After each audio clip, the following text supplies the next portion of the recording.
আছে সেটা হচ্ছে যে সামাজিক যোগাযোগ মাধ্যমে যেটা সয়লাভ হয়ে যাচ্ছে যে ইসলামী আন্দোলন 100 আসন পেলে ইসলামী আন্দোলন জুড়ে থাকতো, ইসলামী আন্দোলন প্রধানমন্ত্রী বা রাষ্ট্রপতি এই ধরনের পদ বা কোন মন্ত্রণালয় কোন মন্ত্রিত্ব এসব নিয়েও আলোচনা হচ্ছে। তো এই ক্ষেত্রে যেটা কেন্দ্রীয় নেতারা প্রকাশ করেছে, আপনারা যদি আমাদেরকে জানান যে কি কি আসলে কারণটা রয়েছে এবং এটা কি নিতান্ত কি গুজব কিনা, মানে এই বিষয়টা নিয়ে মানে সামাজিক যোগাযোগ মাধ্যমে উঠেছে, ফলো আপটা আপনি যদি বলেন। আমি প্রথমে বলবো এটা আসলে গুজব ছিল। এটা একেবারে টোটালি ভিত্তিহীন।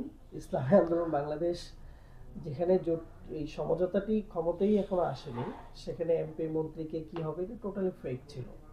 এটা যারা এখানে একসাথে কাজ করেছে, অন্যান্য যে দলগুলো ছিল, তারাও এটা দ্ব্যর্থহীন কণ্ঠে বলবে যে ইসলামী আন্দোলন বাংলাদেশ এই ধরনের কোনো প্রপোজাল দেয়নি এবং তারা এই ধরনের কোনো দাবি করেনি। আর এখানে এমপি মন্ত্রী কে কি হবে এ ধরনের কোনো আলোচনা একটা বৈঠকও এখনো হয়নি।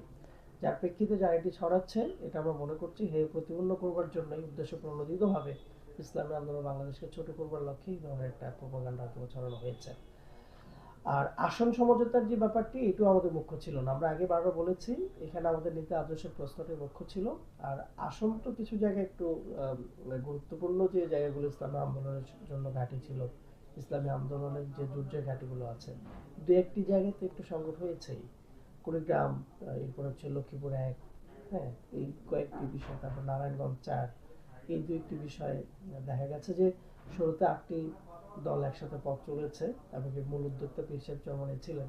পরবর্তীতে আমরা তো দেখছি, শুনেছি এবং মিডিয়াগুলোতেও এটা কিন্তু এসেছে, সেটা হলো এনসিপিকে যে এই অন্তর্ভুক্ত করা হয়েছে এই সমঝোতার মধ্যে, তখন তো অন্য বাকি 7 দল তারা এটা জানতেন না, বিশেষ করে ইসলামী আন্দোলনকে এটা জানানো হয়নি। এবং এনসিপিকে যে আসনগুলো দিয়ে দেওয়া হয়েছে, মূলত যেই সমঝোতাটির মূল কনসেপ্ট ছিল কেউ কাউকে দিবে না। আমরা এখানে আলোচনার মাধ্যমে এবং কার অবস্থান কোথায় ভালো, অবস্থান যার যেখানে ভালো সেই প্রেক্ষিতে এটা সমঝোতা হবে। কিন্তু 30টি আসন কনফার্ম করে দিয়ে দেওয়া হলো, সিলেক্টেড করে দেওয়া হলো। এবং আমরা এখন টিভির একটা নিউজ দেখেছিলাম যে আবদুল্লাহ মোহাম্মদ তাহের, জামাতে যিনি নায়েবে আমির, তিনি 14 বললেন রান, যে হ্যাঁ। এনসিপিকে 30টা আসন দেওয়া হয়েছে। তখন ইসলামী আন্দোলন বাংলাদেশ সহ অন্যান্য দলের কোনো আসনও সিলেক্টেড হয়নি এবং সমঝোতাটি ফাইনাল হয়নি। তার পূর্বেই 2-3 দিন আগে আমরা শুনলাম যে এনসিপিকে 30টা আসন দিয়ে দেওয়া হয়েছে। এখানে তো দেওয়ার ব্যাপারটা ছিল না। আর যদি দিয়ে দেওয়া হয় তাহলে এই সমঝোতার বাকি শরিকদের সাথে আলোচনা হয়েছিল কিনা, এই সংকটগুলো ছিল। বাকি মুখ্য ছিল আমরা